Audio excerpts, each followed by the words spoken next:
so much more free. It is. Mm-hmm. Yeah. All right, Fee, go ahead. Kick a hot flow. Niko and Started over here. let's do it. Welcome back to the Convo Couch, ladies and gentlemen. I am Pasta Jardula. And I'm Fiorella. And we have a very, very special guest today in the house. Yeah. We got Niko House. In the house. You know what? I'm house. offended. I'm offended. Do y'all hear how they just tried to other me? I'm a special guest on my own network today. Hey, this is right. shit. That's right. This hot been You're on our turf today. I've been here. You in the studio over here, baby. How you liking it? Man, I'm impressed. They definitely had to bring some up because Pasta is technologically challenged. Okay? And Fee don't ever show up on time and shit to get anything done. So I don't know why she laughing. Technologically challenged. Shout out to I Johnny on the track. On the ones and twos. Johnny, my order. Face. Hey, I'm pretty You with see, yeah. you see, Single lady. Single lady. Is he single? Hold on. Yes. Single lady. Yeah. Oh, man. Why don't you put that up there? We got a little Hey, beautiful stuff. That's smiling, boy. So put it up now. Come on. We got the Warren 120th. We had some news today. We had some stuff going on. Somebody took a DNA test, fam. Why don't you tell everybody? With Elizabeth Warren, as many of you know this morning, it's been all over the news. She took a 23andMe and Ancestry.com DNA test that showed she had the cheapest one you can get. I still haven't gotten she mine gotta save back, money. by the way. And she, no, 3 times they've lost my DNA. But it showed that she had Native American blood dating 6 to 10 generations back, at least. Okay. So then she made this video talking about how the Native Americans have been oppressed and how they've been living under inequality and how she is proud of her heritage. And she did say that she understands that she's not recognized because the tribes have to recognize, etc. She didn't seek to get the recognition first. You know, But- because her extravagant somebody indigenous. leaked the DNA results. They were leaked. They were leaked. They were leaked. Leaked in the She's- You know, news. they like to leak stuff nowadays. The progressive response overall has been this was the wrong move. Yeah. It looks like she's using this for political gain. It looks like she's kind of letting everyone know she's going to run for president. She's using this as a tit for tat against Donald Trump. Mm-hmm. Donald Trump's remark, as you all remember, calling her Pocahontas. So, Which apparently was wrong. By the way, she's not Pocahontas. yeah. Well, here's the thing. Here's the Cherokee Nation's response. Oh man, put this up. Oh, you don't have this up. So let her just read it. Go ahead. From Cherokee Nation, a DNA test is useless to determine tribal citizenship. Current DNA tests do not even distinguish whether a person's ancestors were indigenous to North or South America. Sovereign tribal nations set their own legal requirements for citizenship. While DNA tests can be used to determine lineage, such as paternity to an individual, it is not evidence for tribal affiliation. Using a DNA test to lay claim to any connection to the Cherokee Nation or any tribal nation, even vaguely, is inappropriate and wrong. It makes a mockery out of the DNA test and its legitimate uses, while also dishonoring legitimate tribal governments and their citizens, whose ancestors are well documented and whose heritage is proved. That is a very good point that they made about how well documented the ancestry is. Senator Warren is undermining tribal interests with her continued claims of tribal heritage. Can I ask you guys a question? Why? No, white man. Why? How? How? Why? Why? Why the hell did she do this? I mean, what? You know, I mean, really, is Donald Trump really controlling the narrative that much that he's going to say Pocahontas and she has to go out and take a test Well, there's to two prove things. him wrong? There's 2 things. Well, go ahead. One, clearly, I mean, if you didn't know before, you know now. She's running for president in 2020. And I said that's why she took so long to endorse somebody, because she wasn't even positioning herself necessarily to be with Hillary Clinton or Bernie Sanders. It was, who has the best chance for me not to get screwed if I endorse them? And how can I leverage my endorsement to become a vice president and potentially position myself for a 2020 run? And then 2, she just wanted to victimize herself. She literally tried to interject herself into the identity politics victimization conversation. Because immediately, after, like you said, after she got the DNA test back, that's when she decided to do a speech on the plight of the indigenous community. When we all know that, I was in Standing Rock. Fee and Craig talked about Standing Rock often. I didn't see Elizabeth Warren anywhere. Not once. I know that Bernie Sanders talked about it. I think he even went. I know that Tulsi Gabbard talked about it, and I think she even went also. Jill Stein, Jamu Baraka, several other progressive candidates and several other progressive representatives were there. Elizabeth Warren didn't even bring it up as a topic of conversation. She didn't even bring it up over dinner. Okay? Let alone in the political. Hasn't brought anything up about Native Americans as far as the missing women. Only that she is one.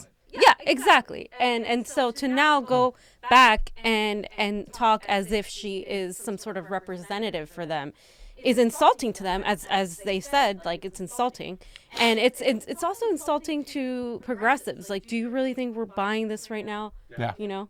Well, do you remember when Hillary Clinton said that you, especially as a black man who is technically of mixed ethnicity and mixed race, I find it personally insulting when somebody like Elizabeth Warren tries to, because actually technically I'm Blackfoot Indian, but I don't go around claiming that I'm indigenous for any type of political purpose or cultural identity purposes, because I don't identify with the Blackfoot Native American tribe. I don't celebrate I don't celebrate their holidays. I don't practice their tradition. So it would be wrong of me to try to pretend like that I am part of them still. Exactly. If someone says, part of the reason I fought for Standing Rock was because that is still part of me. But there's a difference. In society, there are certain instances where you have to take a step back and observe yourself, say, why are they asking me this question? Are they asking me, am I indigenous because they have a personal relationship with me and they're just trying to understand me better? Or are they asking it because the perception of how I am viewed in society could be affected by my answer? And so if you have to take a test, let's say we're talking about if you're black, right? Because there's that old rule, if you're 1/8 or 1/4 black, then you're black technically. So if somebody asked you that back in the day, that was for a political suppression purposes. But most of the time, even if you're 1/4 black, oftentimes you don't have to take a DNA test to prove it because you usually look 1/4 black. But there are certain instances where you will be half black and have blonde hair and blue eyes. There's other instances where you're half black and you look like me, who generally I look completely black. And the person with blonde hair and blue eyes, unfortunately, in the eye of society, will never have to deal with the consequences of looking like myself, for example. Right. And that's what's the most insulting about Elizabeth Warren. She had to go to Ancestry.com, which is, once again, what? I'm pretty sure there are more advanced methods to determine your DNA that you would have access to. Ancestry.com's the best. It was the most advanced guy who used multiple tests, including that one in 23andMe. Got you. The most advanced so guy. The fact that you had to go all the way, you had to go to Ancestry.com to 23andMe and whine and complain and convince everyone that you're Native American. Tulsi Gabbard is from Hawaii, speaks Hawaiian, also speaks her native language from India, even though I don't think she was born there. I know she was born in Hawaii, but she still has roots in India. Do I have to wonder if she said right now because technically she's Hawaiian because she was born there, technically. That's her nationality. I mean, because they consider themselves a nation, even though it is a state, but that's her nationality. And she's also Desi. And I don't really question whether or not. She's used to be Hindu. She still speaks Desi. That's the difference. Tulsi Gabbard doesn't have to convince you she's from Hawaii, right? Yeah. If Elizabeth Warren said she was from Hawaii, you would probably give her the same responses as when she told you she was Cherokee Native American.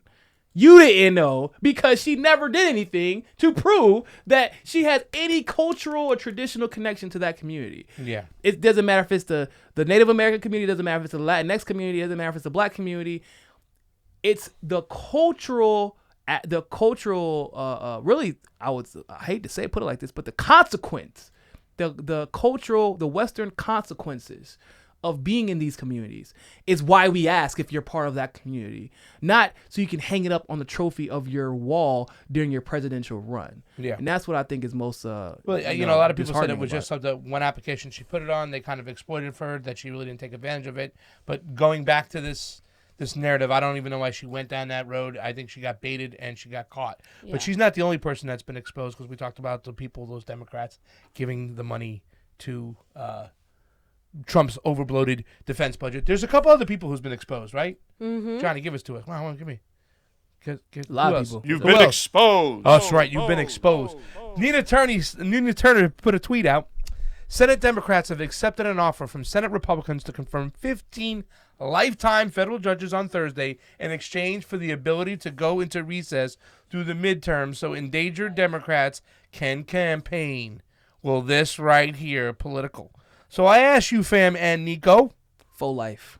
I ask you, are we really going to continue to vote for these Democrats just so they can hand this power over to the Republicans? I know you're asking me that shit. I know you're asking me that shit. Should the mainstream America really continue to vote for Democrats before? Well, so I'm going to take over the mic on this one.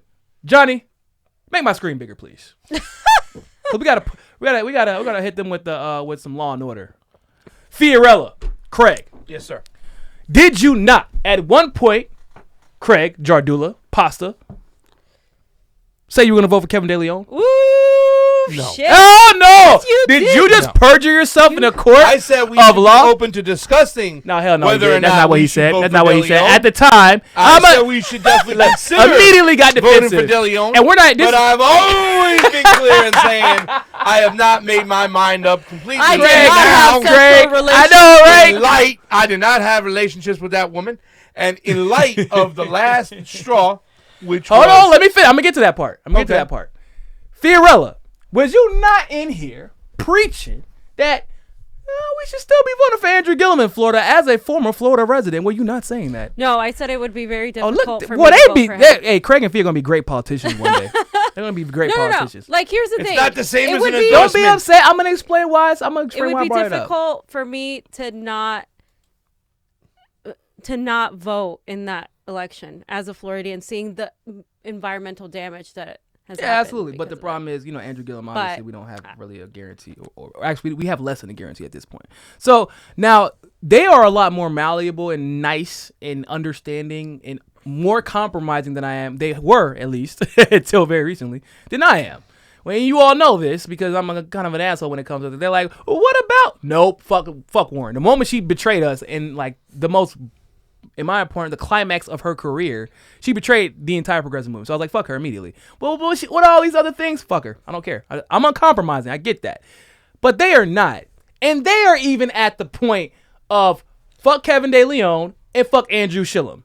Like, Yeah, I mean, for me, Andrew Gilliam really hurts because we were both really excited about him. Like, we We're ready to go back to Florida. were wanting to go back to Florida to talk to Call him. Niko. We're like going to get an interview. going with Bernie. Bernie is someone I trust. So when he shows up with Bernie talking about Medicare for all, which is something that the American people need, obviously, like, it's going to be something exciting. The dark money was the first thing. Then after the dark money, going around with Hillary Clinton, Cory Booker, then Debbie Wasserman Schultz, and then his foreign policy. Can I read this quote from Andrew Gilliam regarding Debbie Wasserman Schultz? Oh yes. At the Sunday event at Century Pines Jewish Center, Andrew Gilliam offered effusive praise for Debbie Wasserman Schultz, whom he called my good friend, my mentor, my sister. I'm her brother from another mother. So for a lot of y'all who claim that, it's just this tangential relationship that he's trying to maintain so that he doesn't get screwed over, but he's going to still not, he doesn't like her. Optics matter. Optics matter. You can say my colleague, right? You can call her Congresswoman because factually that's correct. I'm her brother from another mother. That means you literally just gave a middle finger to everybody that participated in the 2016 primary election expecting to have a fair election. You gave a middle finger to the Democratic primary process because that woman was the one who limited us the debates, obviously destroyed ballots, and somebody who endorsed you previously. You just gave a middle finger to Tim Canova, who endorsed you, and you repaid him by going to the synagogue with Debbie Wasserman Schultz just so you can get a few Jewish votes in that South Florida region. That is absolutely abysmal. That is disgusting. And But you're from Florida. You understand that a lot of these people are crying that DeSantis is the other option. No matter what we're talking about right now, you're going to have the mainstream people saying, well, you have to do your civic duty. You have to vote for him. You have to choose the lesser of two evils. You kind of stated the environment. You know, and these are the people that are pressuring me because, like I said, I'm going with the Bull Durham. So and so let's accept that. Let's accept that. Let's accept that we have to not vote for DeSantis on the environment. What exactly has Gilliam said differently when it comes to the environment? What policies has he introduced or even discussed regarding the environment? Because if you're hanging out with Debbie Wasserman Schultz, who's this fucking sugar queen, what's the main industry hurting our environment in Florida? The sugar industry. Big sugar from Clinton. Yeah. So you think that he's going to all of a sudden help the environment out? Because what has led people to believe that? Historically, Democrats are better on the environment. Where at? In what state? In some states, yes. But in what state are we in right now? We're talking about Florida. That's why it's important to keep context. We're talking about Florida. The Democrats haven't been better than the Republicans when it comes to Big Sugar. Literally, Debbie Wasserman Schultz is probably the highest paid person in Florida when it comes to Big Sugar, as far as the candidates are concerned. That's a Democrat. Yeah. And she's backing Andrew Gilliam. Now, do you think that her masses would let her get behind Andrew Gilliam if he wasn't going to maintain the status quo? That's the thing. Short term, it seems like a solution, but when you think about it long term, I think it would actually hurt us more to have someone like Gilliam in there. Yeah, because he's going to be in there for as long as he wants. Yes, so you guys and it are would saying make people complacent. You guys are down or somewhat with me, like I mean, because you made fun, you made jokes and stuff about the way I'm like, you know, it's none of the above right now. The only guy I'm voting for in California right now that I know I'm definitely voting for, this guy right here, Alex Villanueva, for sheriff, because he's the only one to come and earn my vote. Now, David Bond put something up, and I want you guys to take a look at this real quick. He talks about trying to change the Democratic Party is playing patty cakes because it means playing a rigged game and somehow expecting it's possible to win. The only path to victory is an independent party that takes on both the Democratic and Republican establishments. A progressive takeover of the Dem Party is not, I repeat, not going to happen. I've already decided. The left needs to seriously wake up to this factor or we will crash and burn. And I am with him to the point like, hey man, maybe they need to lose again because they haven't learned. When Gilliam made that hard turn of a right after the primaries, after Bernie Sanders went to Florida to move him from 5th in the freaking polls to the victory, passing Gwen Graham, and he's going to turn his back on us right away, we'll never get anywhere. Didn't even need to. He could have lied the whole time and still won.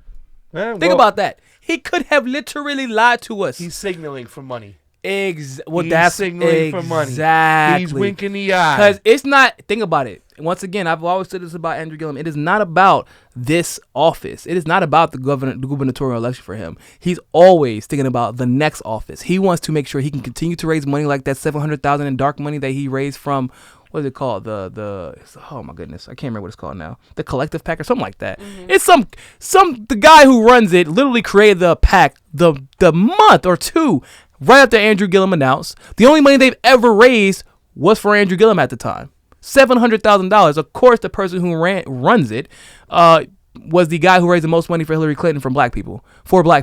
Yeah. Which, I mean, whether directly or indirectly demonstrates, in my opinion, that they don't give a damn about the black community. So that's strike one, right? Yeah. They don't give a damn about your health. Because, I mean, let's just face it, the moment he switched that Medicare for All rhetoric in on his website, that was it. Medicare for All was done. Walk that shit back. Boy, didn't he? Oh my Lord. Days later. Yeah. It wasn't even I think it was a day after he won, actually. So he's done for Medicare for All. So that's strike two. And that's already the litmus test for progressives right there. Yeah, like bare minimum. Right? Yeah. So I would actually even consider if somebody was pushing like Medicare for All to such an extent that it's like that is what they're running for and they stick to that. They could be a little off on war depending on what their degree of power is in that realm. And as long as they're going to still stick to Medicare for All, if they're going against a Warhawk Republican, I would probably vote for them. Like, that's how important that is, because I need people to be healthy so they can fucking fight this system. Like, that's going to end up fixing the wars whenever we're healthy and we have the free time. And that goes into it. So that's already two strikes. Then the third strike is, once again, you going out with Debbie Wasserman Schultz. Yeah. You going out with Hillary Clinton. The corruption. You know what I'm saying? You are the company that, when has he mentioned Bernie Sanders' name again? Yeah, because he won't even do it. Why? Because Bernie came out here for Medicare for All, and you threw that shit right in his face. Mm-hmm. Well, I have a question for you and fam anyways. Let me ask you a question. We're going to see some victories over here. We have a guy coming into the studio tonight, probably knocking on the door right now. James Alaya, great candidate. they're on all the issues. Maria Estrada, they're on all the issues. Fam, do we stop with the hijack, or do we still continue to move forward with this hijacking and taking of the Democratic Party? Or do we just cut tail and run and say, no, listen to David Bond, listen to Jimmy Dore. It's never going to work within the party. Let's start going third party now. I think we can still support these actual progressive candidates. What we can't do is continue supporting corporate candidates like Gilliam. Even Beto O'Rourke isn't the progressive that many are making him out to be. It's these candidates that pretend to be progressive, like De Leon, for votes and manipulate them to emotionally get involved and use the whole Trump thing, who we can't vote for. And I think we can support these candidates running under the Democratic ticket, but we also need to stop pretending that's the only way. We need to build these third parties, these independent coalitions outside. And the problem with the Democratic Party, especially in California, is they will not endorse or help at all. I know they can't endorse, delegates can't endorse, but they won't help them. They won't talk about them. They won't open up the inclusion of these third party coalitions. There are people like Gail McLaughlin, who's been on our show, who's due to come back, who is creating a sort of alliance of multiple parties, multiple types, no matter what, to run and set a slate to run certain people, which I think is the key to be organized, so you don't run 5 progressives against each other like that happened in the that was a problem in California. I would say so. I agree with Jimmy and what's his name, Dave? That's the guy that you said? David Bond, yeah. David Bond, I'm sorry. Yeah, so I agree with him to the extent that we do need a third party, but we already have third parties. Yeah. That's not they were the most successful. Both the Green Party and the Libertarian Party. That's a legitimate party. Like they're more prominent actually than the Green Party in a lot of ways. Now, they had record-breaking registrations. They had record-breaking fundraising for both. Their rallies were also record-breaking. They both did phenomenal, exponentially better than they have in the past. And what did that yield us? Because we don't. Talking about the Green Party. Both. Libertarian Party. Let me finish. The Green Party and the Libertarian Party couldn't get on that debate stage, could they? No. Do you really believe that they didn't have 5%? No, I that's a whole other thing we're talking about. We're talking about voter suppression. So everywhere we look, we have the Tim Canova situation. So we have a million ballots in the another trash perfect example. It's Tim all over Canova the place. had to unregister from the Democratic Party to have a chance to win in the election, but it also takes some of his power away because once again he doesn't have the infrastructure behind him. So how can the Green Party, Libertarian Party, or any party that we create, because people have already acknowledged that the third party that we have with the infrastructure that they have, and it ain't no baby infrastructure. This is 20, 25 years worth of infrastructure that you're talking about that's been built, and look at where they've gotten so far. And that's because they're not in the Green Party in LA or California was serious. They should have 45 ballot initiatives dealing with infrastructure. Why, if the Green Party in LA wanted to win, why is not what's not electoral college, ranked choice voting on the ballot right now? Yeah. Why is it somebody not? Yeah. But why aren't they knocking on your door right now? They're worried about they'll put up candidates who, in all likelihood, won't win, not because they're not the right candidate, not because they don't campaign the way they should, but because the system is not in their control. They don't have any infrastructure on their side. So when those ballots get counted, hand counted, where are they going? We know they're going to fucking trash. Yeah. We can ask Tim Canova where they're going. All these lawsuits are up and down the West Coast and in the Midwest and in the South of voter suppression. The reason that the Republicans were able to purge those voters is because the Democrats in that area and the third parties don't have control over the infrastructure. The reason the Democrats are able to do what they do here with absentee ballots and provisional ballots is because the Green Party and Republicans largely don't have control of the infrastructure. So what do? You make the process more democratic by increasing ballot access, by making it so that you don't have to fight for ballot access, making so that you don't have to fight to get on the debate stage if you have a prominent party in the country. That's what they try to do. They try to make it like, at the state level you don't have enough, so therefore you can't get on the ballot. But is that how the Democratic Party is? Because I can assure you, in Georgia, the Democratic Party is not big. In Alabama, the Democratic Party, I can guarantee, doesn't have more registered members than the Green Party in like Ohio, for example. Right? So why is it that the Green Party and Libertarian Party have to jump through the hoops? Once again, no control of the infrastructure. So as much as we want to preach about the third party, that is skipping the most vile step, and it doesn't address the problem that already exists, is why haven't the third parties been successful to date, if that is the answer. And the answer is because we don't have control over our infrastructure. Which is why you need someone on the inside within to be able to open up access too. There are people that are on the inside like Bernie Sanders that are doing the right things, and so we can't shut them down. Because that's still a dangerous party. Second most powerful party in the country. You can't just ignore them. You can't. So, well, let me ask you guys the last question right now, because we have to get wrapped up and get ready for the next guest to come in the house.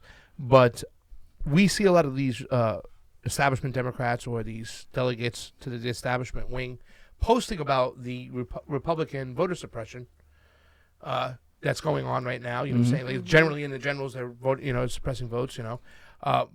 But yet we still haven't heard anything about the suppression of votes in 2016. It's still missing. Nobody's given us an answer for New York, for Arizona, for Nevada, for Florida, for California, and stuff. So how can they keep coming on with this type of rhetoric, this type of mentality, the fact that their hypocrisy is not as bad as Donald Trump's hypocrisy? Well, they can't. That's the thing. They're doing it. Can't. They're doing it, but they can't. It's all over the Daily Beast. We saw that thing, Which is why we have to call them out, because I see many even progressives talking about, oh my God, the GOP is voter suppressing all the people in Georgia. Yeah, it's awful that they're doing that. We should absolutely care. But why are you guys not mentioning what happened in 2016? Because the primaries are the beginning to the general election. And you don't even have to go back to 2016. When is the final date to register in this? In California? Yeah. Don't know. Exactly. Was it last week or something? Was it this week? It could be. I've been registered to vote the whole time. I've been now, I never paid so if you got purged from the voter rolls, which probably means you don't come up in the computer, more than likely, right? Yeah. How you gonna re-register to vote for a general election? No, I know it's not 2016. They were just doing it just recently. Too. Yeah, that's what I'm saying. That's what I'm saying. New York is worse. In New York, it's worse, yeah, right? It's bad because it's a totally closed primary. So if you got kicked off the voter rolls, potentially being kicked out of their actual computer, how you gonna re-register? Well, that means not only the Republicans are practicing voter suppression for the general, the Democrats are too. Whether or not they're doing it on purpose or indirectly, you're still purging voters from voting rolls that would potentially affect their ability to vote in the general election. And obviously, I mean, it goes without being said, y'all purged voters during the primary elections like it's nothing without thinking twice about it. My question should be like, why are they still playing this game? How come they haven't been zonked over the head right now to say, why are we still trying to Pied Piper? Because fear tactics work with people. Fear tactics and maligning the Republican Party. We don't need to be told, and I told this. Why didn't they vote for Tulsi's bill for election integrity? If they care so much. That's the thing. They only care when it serves their political purpose. And we've been told over and over again that the GOP is this, that Trump is that. We already know how bad the Republicans are. They're not getting the fact that we already know this, that we're a smarter audience than they think we are. Yeah. And they keep thinking that this is all going to help.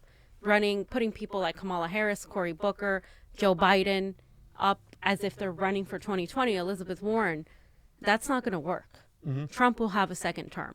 If any of these people didn't even, it's funny because y'all didn't pass her legislation for election integrity, and you didn't even include her as a candidate in the 2020 races.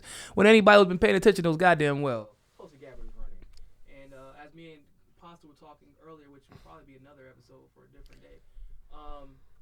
There is something to be said for running every single progressive candidate we have at our disposal.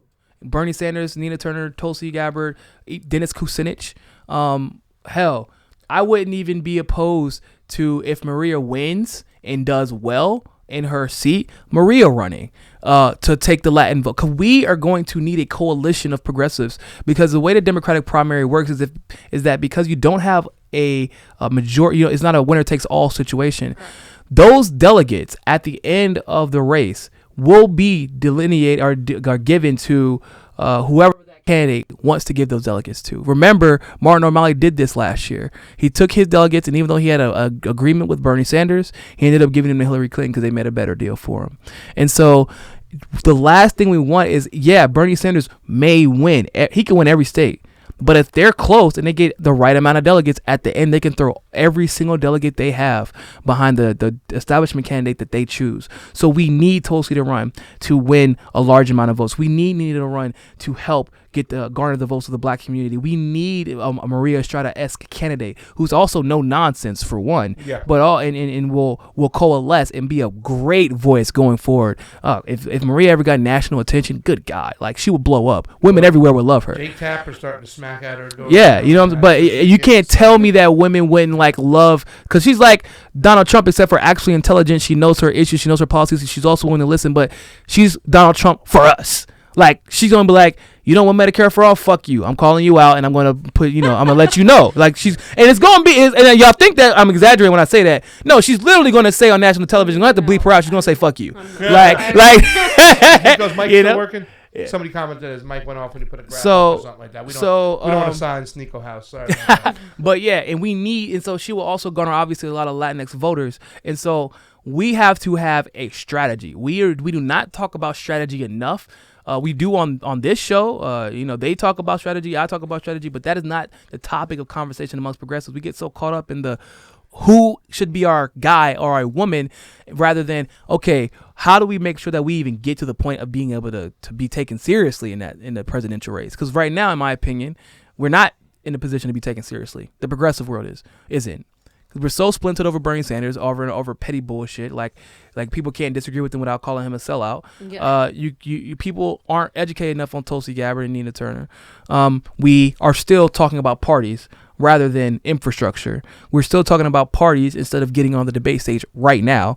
Yeah. People still aren't talking about enough, in my opinion, the DNC fraud lawsuit and the convenient removal or recusal of that judge who recused himself right before the midterms. Yeah. I wonder if it's because he's worried they're going to say something that would be taken seriously by the rest of the world when it came to what the Democratic Party is and is not allowed to do. Yeah. Probably has something to do with that. So these things that people should be paying attention to aren't being paid attention to.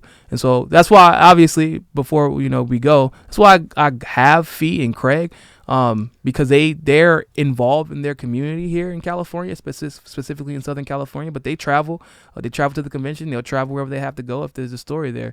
BC DeGraff, who does the Rig series, which I think is one of the most vital series on the internet, and eventually, I mean, there's a few episodes that have gone viral, but this documentary that he is putting together, that he has already raised over $700 for in a little bit over a week. It shows, because people don't know who Brandon is. They know what the Rig series is, but they don't know who Brandon is. And it shows, in my opinion, that people remember, they want to be reminded, and they are not budging until you address the issues that we saw happen in 2016 and the concerns that we have, legitimate concerns about this infrastructure that allows criminals to get away with crime and calling it politics. Mm-hmm. Until we start dealing with that, you're going to see a lot more people do like Craig and Fiorella and myself saying, yeah, I'll come and vote for these ballot initiatives, but I'm not voting for either of them. I'm not doing it. Can I do my Brandon DeGraff imitation? Please do. Up next here on the Convo couch, James Aleo will be on. We're a perfect documentary voice, right? 2018 for running in a Republican district. Little did she know his opponent would get his ass whipped. And you know what? We all know in the Republican district down there where James Aleo is running, it's rigged. All right, ladies and gentlemen, we got a guest coming in here. We want to thank Niko House. Give him a round of applause over there. Niko House in the house. My beautiful partner, Pasta Jardula, and the other partner. My beautiful partner. I'm talking about myself. I'm my best partner. What's your name, girl? Tell them all out there. Bye, guys. It's Fiorella. Convo. Out. I think he's upstairs. Hey, if you liked our video and want to support independent media, please like, share, and subscribe below. Yeah, we have a Facebook, a Twitter, a YouTube, and coming soon, fam, we're going to be on Roku. Take it easy, fam. And if you have any change to spare, please subscribe to our Patreon below to keep us going. Yes, anything would help with that.